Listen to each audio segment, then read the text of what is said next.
Ooh, I feel like the makeup, it's hitting today, you know?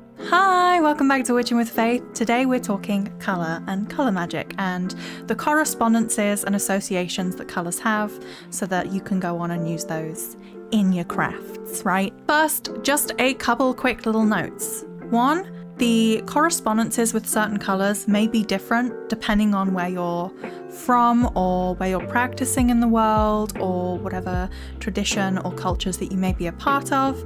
These are just the ones that I know. Second, to piggyback off of that point is of course to say to do whatever works for you. If you have a specific association with a certain colour, if that colour reminds you of a certain person or of yourself and you want to use those colours for those purposes, then by all means use the colours for whatever purposes you want to use colours for. If you're trying to represent yourself or someone else or a specific thing in a candle, for example, and the colour that you're choosing makes more sense than one would initially choose for a colour, then you go for it.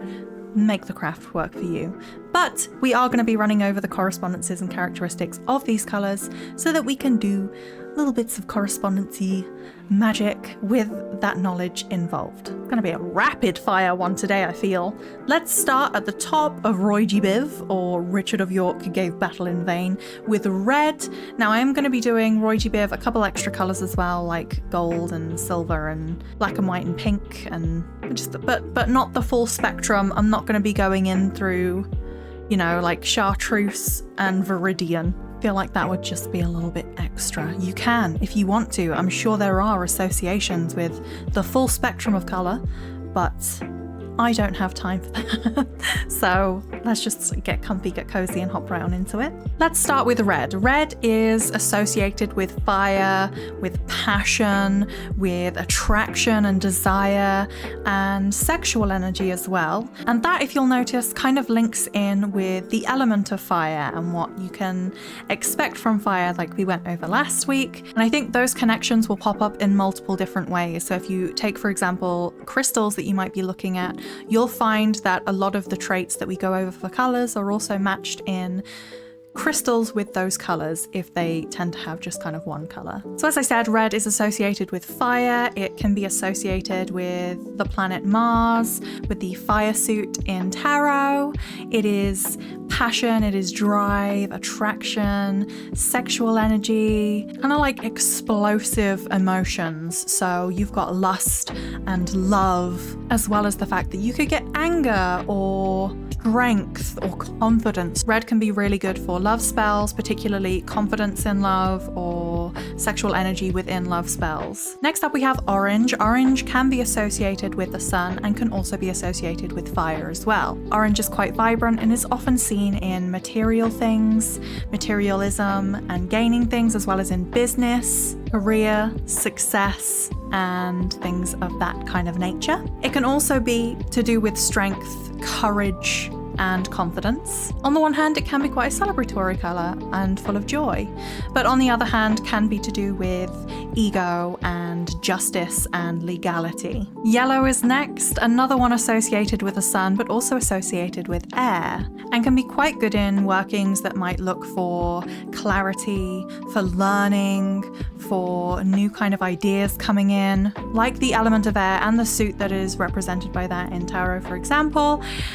Yellow can be quite good for intellectual pursuits. It's a really good one to use if you're trying to learn something or retain something long term, as well as kindling your imagination. It can also be considered for abundance and attraction workings as well. Green is up next, and that is of course the colour of our earth. Green and the earth, as we spoke about before, has very strong ties to fertility, to life cycle, birth, rebirth, as well as being quite a nurturing and healing energy. With it being the colour of the earth and the earth being quite a prosperous thing, colour green can also be corresponded with prosperity. For example, things like green adventurine, jade are often seen as quite prosperous stones. Green is of course also the colour of luck. Another great healer is the colour of blue, and blue is of communication as well as healing and very tranquil energies as well. It is of course connected to the element of water and yields great creative and tranquil energy is a really good color to meditate with, I think. You're working in the realms of the emotional or with workings to do with sleeping. If you're having trouble sleeping, blue could be the color to go for there. Blue is soothing, blue is calming and patient. Instead of quite going for the indigo or violet of Roy G. Biv, we're just going to round that up with purple.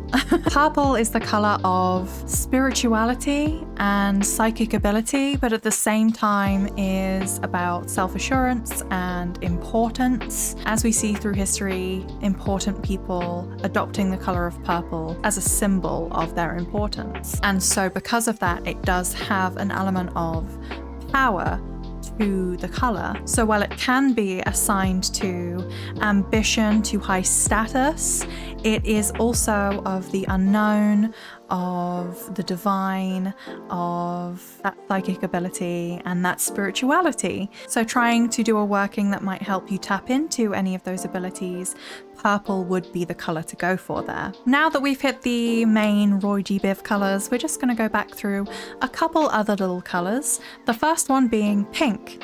Now, pink is very much about love.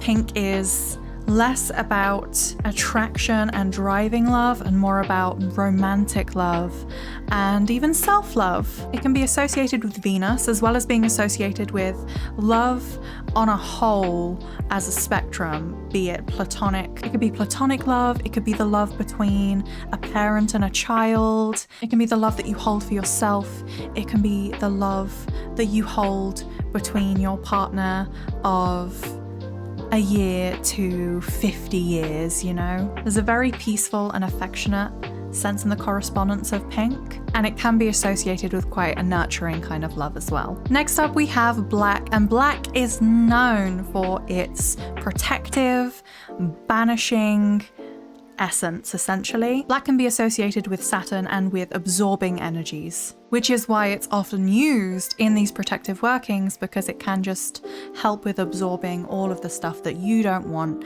to absorb yourself. Black is also a very good one to use in sleep workings, as it can be quite representative of the unconscious, of nighttime, of sleep as well. Black is, as I find for myself personally, also a very good color correspondence for confidence too. On the other end of that spectrum, we've got white, and white is very good for cleansing and for purification. It has long been associated with purity, as well as being associated with peace, surrender, as well as serenity. White as a color can also be associated with the moon, and so if you're doing any lunar workings, white is a good option for that. White upon the light spectrum can encompass all colors, so it can be a potential stand-in for other colors if you are lacking them. Along the same line as colors being associated with the moon, you also have the color of silver. So silver is associated as quite a feminine color as well. And along with purple is also a good one associated with psychic abilities and spirituality. And so using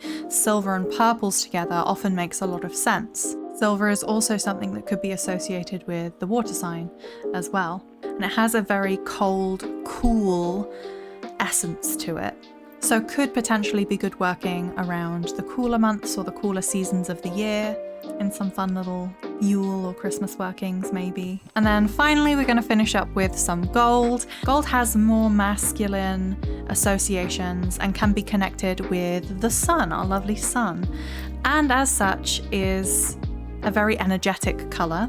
It is energy, it's life. It could be associated with the warmer seasons of the year, as well as being associated with the element of fire too. Of course, over the human history, we have come to associate gold and silver with prosperity and abundance and the material as well. So if you are looking to do any kind of money working or abundance working, using either of those could potentially be quite lucrative for you. Correspondence and color magic can be very, very easy go-to magic options for you. Not just magically as well, psychologically. If you're looking to bring a certain energy into your space, into a new look you might be trying out, color magic can be a really good option there. For example, example, you might be scared of crowds and people like I am. Wearing black and utilizing the characteristics of black and working with that energy could help in shielding you from view, as well as giving you the courage and confidence to walk through that what scares you. If you're looking to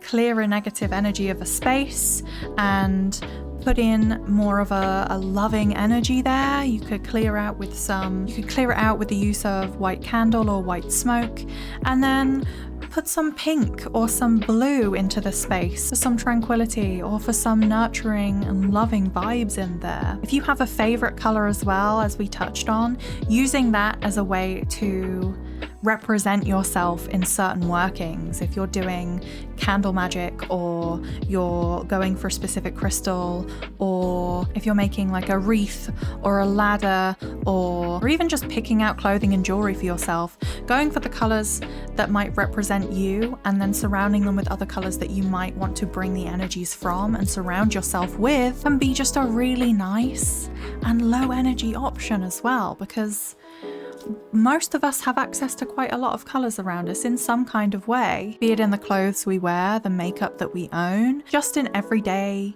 household kind of objects that you have around you. If there's a certain energy that you want to keep in a space and bring to a space, you can decorate the walls in that colour, you can accent with other colours. Correspondence and colour magic is not only simple, but it's fun. Colours are fun, and mix and matching them to create the kind of energy and vibe that you're looking for can create beautiful bursts of magical art, essentially. And as I said, you don't have to use these correspondences of the colours. For example, if like me, you like to work with a lot of lavender, I associate lavender with very peaceful energy. And the purple of that lavender I find quite peaceful as well. And so purple, in particular, kind of lavender purple, has an entirely different association for me than it does in the listings that I just did. As always, it's always about just making the magic that you're doing work for you. I would love to know, are you using colours in your magic? Do you have a favourite colour that you like to work with, or an energy that you associate to a colour that wouldn't usually have that energy for other people, for example? Let me know in the comments if you want to. Thank you so much for watching this video. I appreciate it. I hope you have a cracking time zone. You stay fed, watered, rested, know that you're loved because I love you, and I'll see you in the next one. Goodbye.